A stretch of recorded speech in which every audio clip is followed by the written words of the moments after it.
na époque na dossier eza na Ngalema totelemaki tobeleli hôtel de ville lelo papa Daniel Bumba lokola ye trône na yo eleka biso te botala pe biso awa ndenge boyebo botala pe biso ndenge toyoki awa bozobuka baplace bato bakangi nzela moto moko alekaka letala makasi te boya kobukela biso bagénéraux oyo batie biso na kati ya perdement boya kolongola biso po biso toza na baptt kaka bino nde mibeko nde kolongola bango tozonyokoma likolo ya bato ya bapete likolo ya bato ya barelation biso tokufa bapapa batongi likolo ya terrasse caméra soki eleki bokomona likolo ya terrasse nde place général atie ndako likolo ya terrasse tobeleli na balangi nyonso oyo ya mbala oyo eza kaka monoko ya mboka yango ya biso tozobelela bino pardon boya kolongolela biso général oyo akangeli biso nzela merci beaucoup mama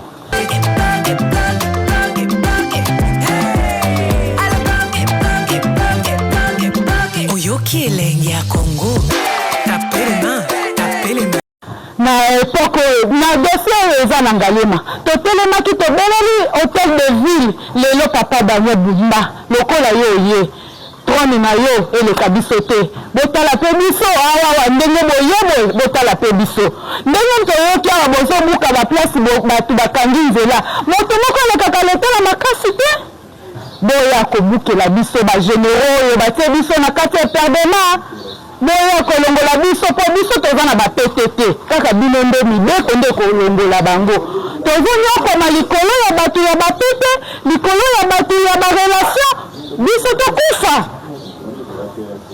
bapapa batongi likolo ya terrasse caméra soki eleki bokomona likolo ya terrasse nde place général atie ndako likolo ya terrasse tobeleli na balangi nyonso oyo ya mbala oyo eza kaka monoko ya mboka yango ya biso tozobelela bino pardon boya kolongolela biso général oyo akangeli biso nzela merci beaucoup mama nyonso makambo mokili yango mabombami kaka na mabombami kokanisaka te yo nde oleki bato nyonso na pasi eza na motu mosusu pasi na ye so bapesi yango mpa na yo nayebi te ekoma likambo mosusu. Voilà pourquoi mikumba bapasi kolela minyoko ebongi kobwaka yango kaka kokende kotika yango epa ya Yesu Masiya ya Nazareth. Monsieur le gouverneur, est-ce que l'image actuelle il y a ville à Kinshasa, est-ce que vous êtes fier non? Bon, Kinshasa, quand on a fier l'image actuelle, il y a une problématique à gouvernement. Il y a une implication, il y a une solution. N'a pas comme à Kinshasa, n'a pas de d'espérer de valeur. Il faudra tout s'impliquer. Quand la fierté, ça ne suffit pas. Mais qu'est-ce que nous devons faire pour que demain, tout le monde a fierté, tout on parle de notre ville? C'est ça la problématique. On n'est pas là pour se plaindre. Je vous dis ici à Béton, je vais à Mangoua, c'est ici à Béton. Comment tu poses à une ville où près de 4 décennies, hein, les politiques de clientèle sont définies pour la Mangotali, gestion d'un sur la ministre. Vous voyez? Alors, maintenant, on ne va pas rester là à ne pas être fier, à se plaindre. Il faut travailler. Et pour une première fois, les lots, tu veux définir une politique d'assainissement. Je vous donne un exemple. Tu veux définir, en gros, je pense qu'au mois de septembre, tu reçois la forêt de la mort pour l'entendre et dit, tu représentes dans ce provincial à Kinshasa. Donc, comment est-ce que la ville où politiquement, il y a l'apurage et la latte? Vous voyez? Attends, il faut que nous, la bichouana. Et la vie draguée. Vous savez que nous vivons les lots, la conséquence, il y a tout il y a un délaissement qui a été cumulé. Tu vois, il y a pas de paroxysme, maintenant tu vas vivre problème de calamité.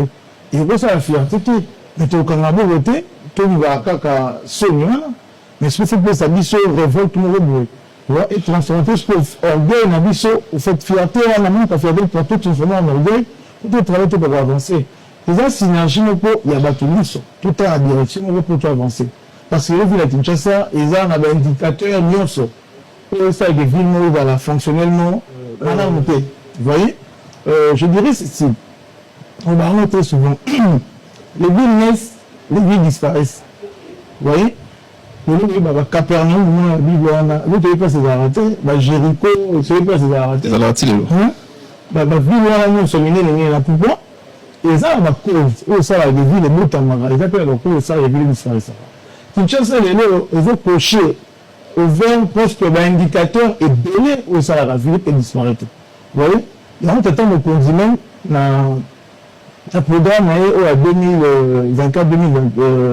2024-2028, il a été clairement dit, la position où il parle d'assainissement de ville, tout la ville assainie. C'est très important, en tant que type à la rose, pour observer des grégolades de hauteur. Mais il faudra travailler là-dessus. Il faudra y mettre une méthode, il faudra définir la politique. Il y a Malonga, tout ça dynamique, sinon, il faut avancer. Donc c'est plaindre, il y a fatalité, mais il faut tout avancer. Donc, vu les gens, il y a un problème complexe. Mais quand on a beau voter, il faut tout travailler. Pour tout avancer, on te propose un programme, on veut répondre à l'axe et béné, il y a amélioration en gestion, amélioration de vie quotidienne étudiante. Donc, dès l'emploi, il y a la politique de mettre en œuvre, tout le monde va tout avancer, puis voilà. Amandine Chinyama. Toujours sur le gouverneur, toujours sur le président de la République.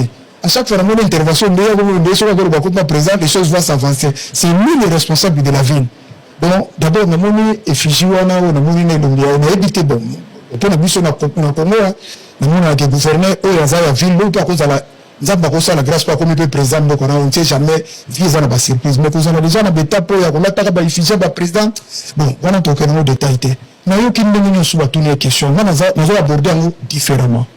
Bissonaye, tout ça, bana, il y a qui ça. Pour nous avons parce qu'ils vont en zate. Tout le monde a trois axes dans le solana. Problème 1, il y a GoPass. GoPass, on a des éléments euro, dans le but que le nouveau gouvernement nous tâche. Et nous tâche bandakala. GoPass et RVA. RVA est lié à gouvernement central. Si vous voulez répondre là-dessus, vous répondre mais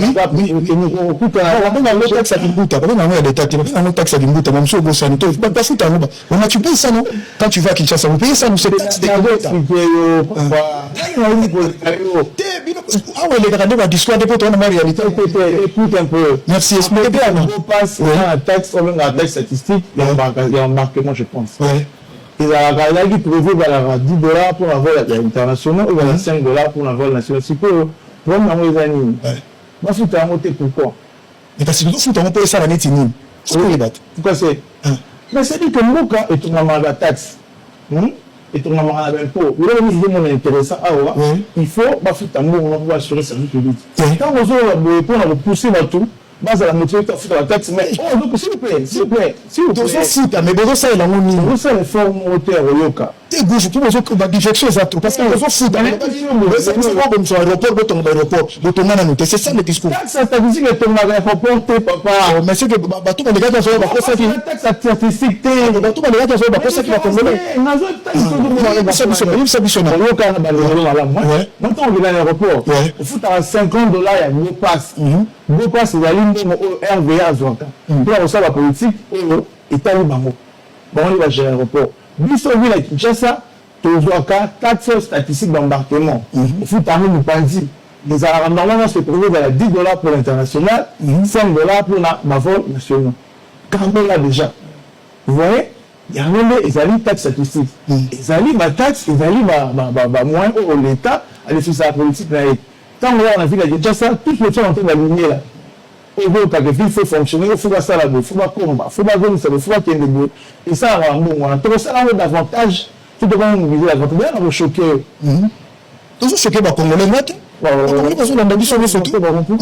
nous allons faire des savoirs. Mais aussi représentés par eux. Si, mais parce que choqué parce que tu as dit que Bazorano pour pas ton aéroport, pas comme aéroport. Si c'est toi dans garde dans tomate, mais ça fait toujours ça confusion. Ça qui sont les poses les gens à Kabola passe notre taxe embarquement. Taxe embarquement pour ton aéroport t'es toujours le bateau passe. Quand embarquement dans ta maison, $55 pardon. On appelle ça $55. Les ressources sont en net pour continuer. C'est pour peut-être l'opinion. Et là en phrase nous rebouer. On n'a pas pour faire tout le billet. Alors, la critique, est une bonne chose. Ouais. Elle doit être positive. On arrive ça. Ok. Après, on a dit si la critique ne peut être positive quand on a la connaissance préalable du problème. Au moins, la frustration, c'est ma peine, on est sur avec portée critique, hein, et ça, malade. Mais critique, on a fait la positive. Critique est comme la positive, ceux qui nous ont la connaissance préalable du problème. La moyen awa, aux autres, ça extrêmement macambo. Je comprends que vous êtes frustré. Je comprends que vous êtes frustré. Mais si vous êtes awa, Kinshasa, et ça va prendre le délai. Nous, en même temps, on va prendre le délai Kinshasa, et là, on va prendre. On a côté Kinshasa, New York, on a côté Washington. Et la formule, c'est incisement inquiet. Vous passez plus de temps. Il y a de critiquer la structure que nous avons héritée, mais vous ne prenez pas de temps. Il y a pour apprécier les efforts que nous fournissons. Mais émission Awawa, l'espace à 8 mois, tu vois, 64 km de route livrable. Mais la performance, on a attend un moment dans pour être frustré. Mais on attend, il y a retard là, pour prendre l'autobus sur la Kinshasa. Mais il faut s'impliquer pour le problème de résoudre en haut. Nous sommes la responsabilité, nous sommes la responsabilité à lui, s'il vous plaît. Parce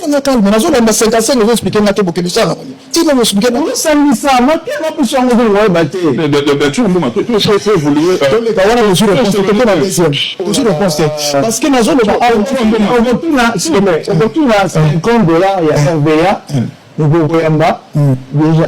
OK. Ngai, tu vois, quand on a taxe embarquement, taxe certifiée, vous foutez à $10 pour avoir l'international, vous foutez à $5 pour avoir la semaine arrêtée la prévue.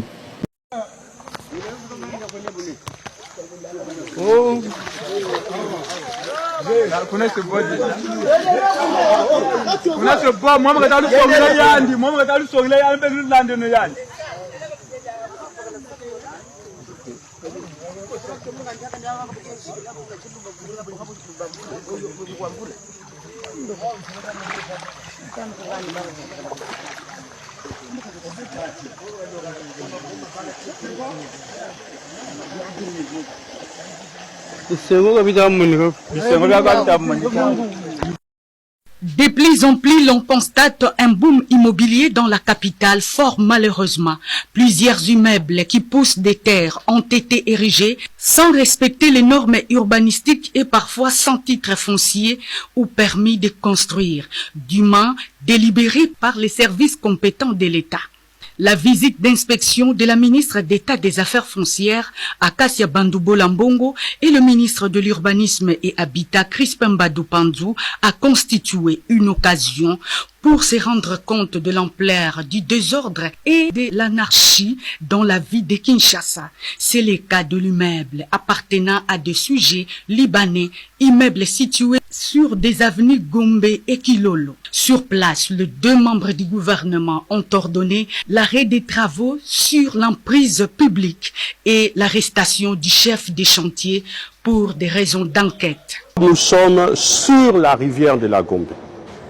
Et nous avons été alertés de ces chantiers et après vérification et contrôle, après visite d'inspection, il ressort clairement que ces gens n'ont aucune autorisation. Alors, pour construire sur cette rivière, ils auraient une autorisation du bourgmestre de la Gombe. Le bourgmestre de la Gombe ne peut en aucun cas donner une autorisation de bâtir. C'est le ministre de l'Urbanisme à travers le guichet unique qui donne le permis de construire. Donc nous avons fermé ces chantiers en attendant d'y voir clair et les enquêtes vont se poursuivre. Donc le chantier est pour le moment fermé. Et il sera de la responsabilité du constructeur de démolir la structure sur laquelle nous sommes actuellement. Donc ici, nous sommes sur la rivière de la Gombe. C'est inacceptable. Nous avons fait un constat, évidemment, c'est un désordre qui ne dit pas son nom. Et nous sommes dans l'obligation, en tant que responsables de ce secteur, de pouvoir assainir et remettre les choses à leur place. Ici, nous sommes sur une rivière, on a construit en béton. C'est inadmissible. Nous ne pouvons pas accepter dans un État qui se respecte, accepter des constructions anarchiques sur des emprises publiques de l'État. Il faudrait que ça cesse. À un certain moment, il faudrait que l'ordre règne dans les secteurs. Le même spectacle désolant a été constaté dans d'autres chantiers, notamment l'immeuble appartenant aux hommes d'affaires chinois sur des avenues Roi-Baudouin et l'avenue des Ambassadeurs, avec comme particularité la destruction méchante de la chaussée, rendant impossible tout passage de véhicules. Constaté, ils ont construit sur une voie publique, une emprise publique. Je crois que nous avons des lois dans ce pays, nous avons un gouvernement, nous avons des autorités légalement établies, alors l'État va faire son travail. Non loin de là, un autre chantier tenu par des investisseurs indiens qui s'emploient à construire ce qu'ils ont appelé la corniche de la Gombe, mais qui nécessite l'accompagnement de l'État congolais.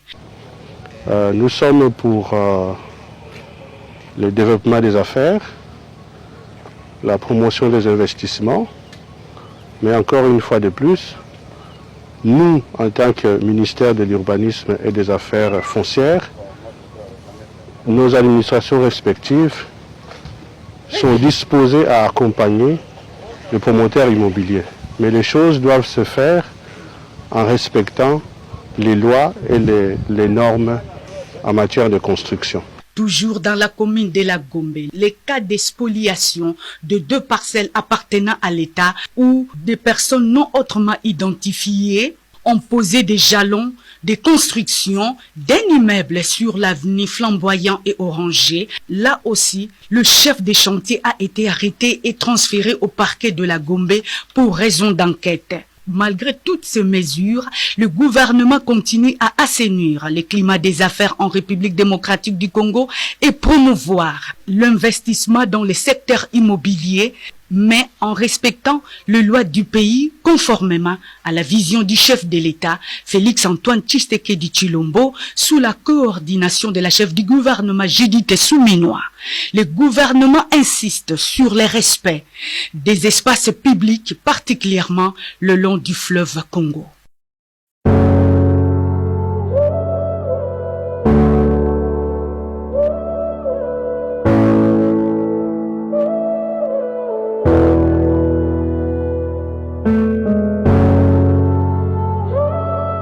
Pour tous les cœurs brisés,